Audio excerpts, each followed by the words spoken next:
Christmas already seems like a distant dream. Hello, I'm Eric from Lonesome Reader. I want to do a quick wrap-up of what I read in December. I didn't read as much as I was hoping to read. This always happens. I get too busy with things, like I was busy going to parties and like drinking. I also baked a lot of stuff. I made a huge amount of food for an annual Christmas party we had, and there was lots of leftovers that I kept nibbling on over the festive period, which didn't do my waistline any good, but you know, that's what Christmas is for, right?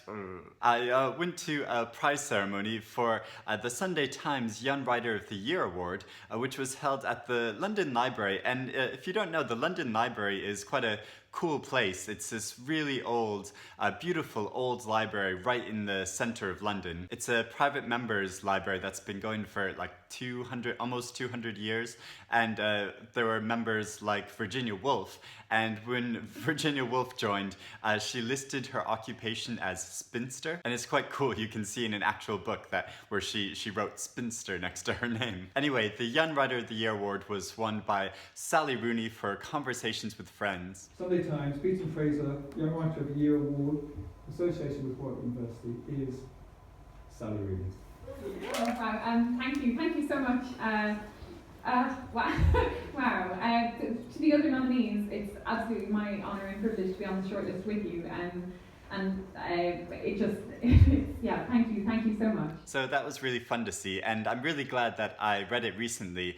And like I said in my November wrap-up, I did like really enjoy this novel eventually. Like it took me a while to come around to it, but by the end I was finding it so moving. But I also know some people who read it who really didn't like it. And so I'm going to be very eager to see if this makes the long list of what was the Bailey's Prize, and this year will just be called the Women's Prize for Fiction. I think it's probably very likely that this novel will make that list, so I'll be eager to see what a wider group of people make of this novel. But anyway, on to what I actually read in December. So I read this short novel called The Alarming Palsy of James Orr. This is the first novel by Tom Lee. And I don't know if you're familiar with the condition of Bell's palsy, but it's this condition which afflicts some people quite suddenly, where they have paralysis on one side of their face. And that's basically what happens to the protagonist, James Orr, who wakes up morning with basically half of his face melted. And as part of this condition, since doctors don't fully understand it, there's no set amount of time in which you'll get better. It might be days or weeks, or you might never fully recover from it. So James is in this sort of state of limbo because he stops going to work, he stays at home, and he takes this time to like re-examine his life. It's slightly surreal and odd in tone, but it has very straightforward, like easy to read prose. And it's an interesting novel, but it's one of those very like searching for myself male type novels, you know? And I also read Lullaby by Leila Slimani. I already talked about this in my most anticipated books of the year list.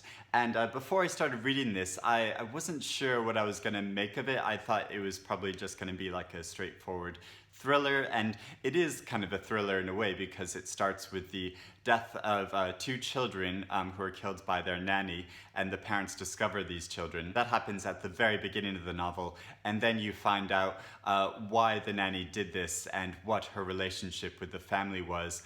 And it gets real into like the nitty-gritty of that whole weird personal relationship of basically a stranger comes into your life to take care of your children. And so obviously this is like a big primal fear that like what will this stranger like be like.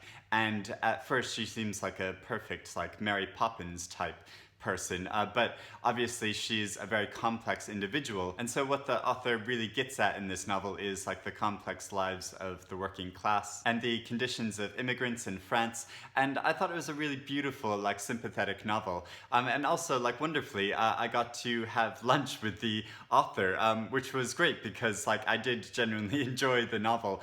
And if I didn't enjoy the novel, like it would have been an awkward lunch. But yeah, it was lovely meeting the author and chatting with her and talking with her about her inspiration for the novel, which because she's a mother as well and had a nanny, and she had a nanny herself as she was growing up. And so she's fascinated by that strange relationship, and she's very eager to talk about the full diversity of the population in France and French culture.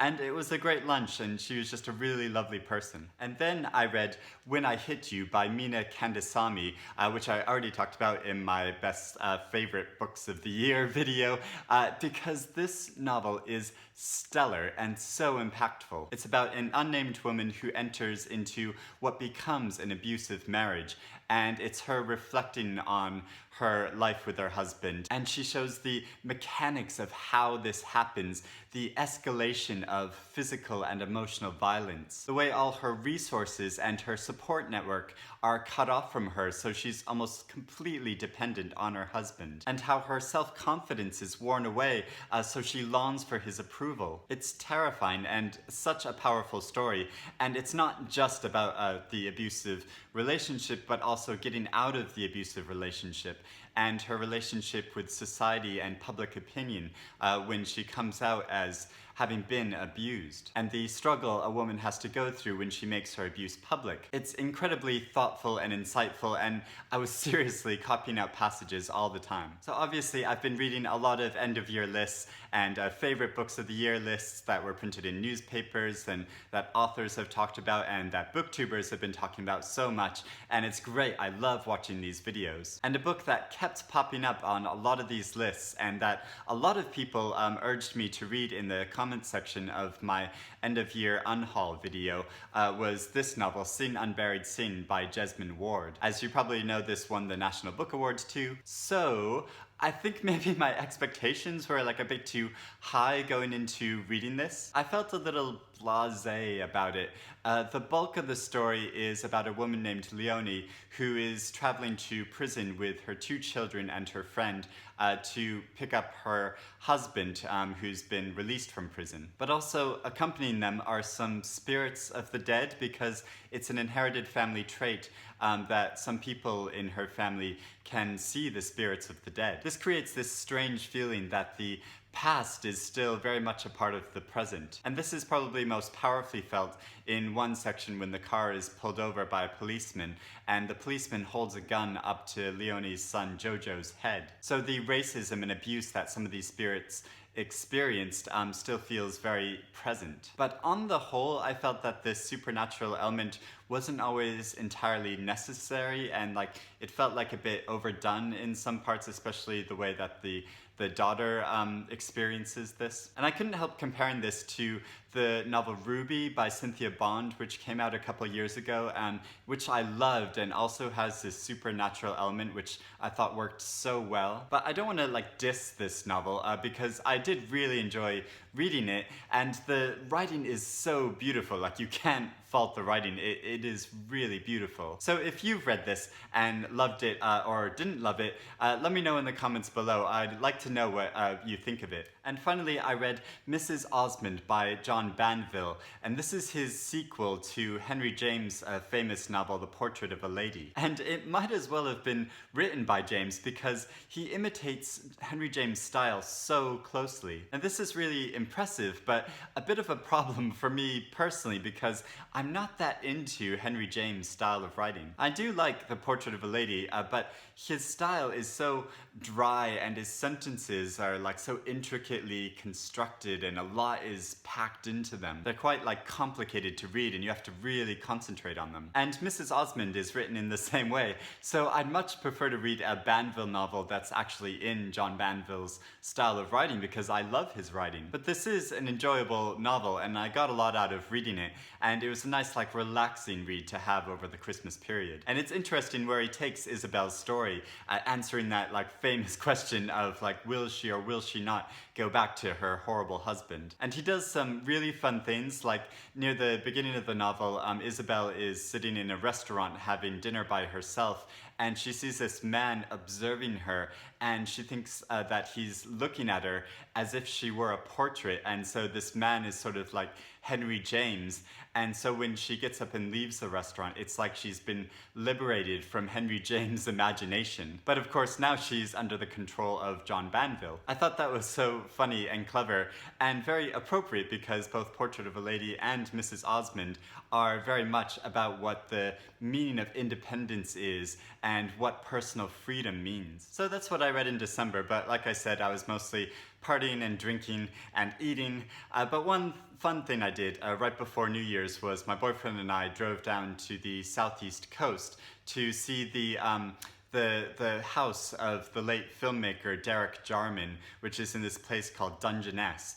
And you can go up and see the house, and he has this elaborate garden around his house, and he wrote a book about this elaborate garden that he made around his house. I mean, it's very like simple, but it's very thoughtful. And funnily enough, I read about how the reason that he actually got that house because he was driving around the coast once with the actress Tilda Swinton, and he was talking about how he wanted to move down there and how he loved the look of this house that's right on the coast. It's very close to this very rocky shore.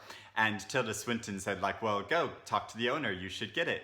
And so he did, and he got it. And it's just kind of crazy to think about just like driving around with Tilda Swinton, who encourages you to buy property. Anyway, while we were driving there, I was reading aloud to my boyfriend from this book called In Search of Lost Books, which is about manuscripts or books which have been lost or destroyed and which had the potential to become great books. So that was like an interesting thing to read about. There's anecdotes of, I think, like 6 different books that he talks about in this book. So that was a good way to end the year. But anyway, how has your New Year been going so far? So many people I know have been getting sick, but luckily, knock wood, I haven't gotten a cold so far. We'll see if that keeps up. But let me know what you've been reading and doing, and I'll speak to you again soon. Happy New Year, book buddies!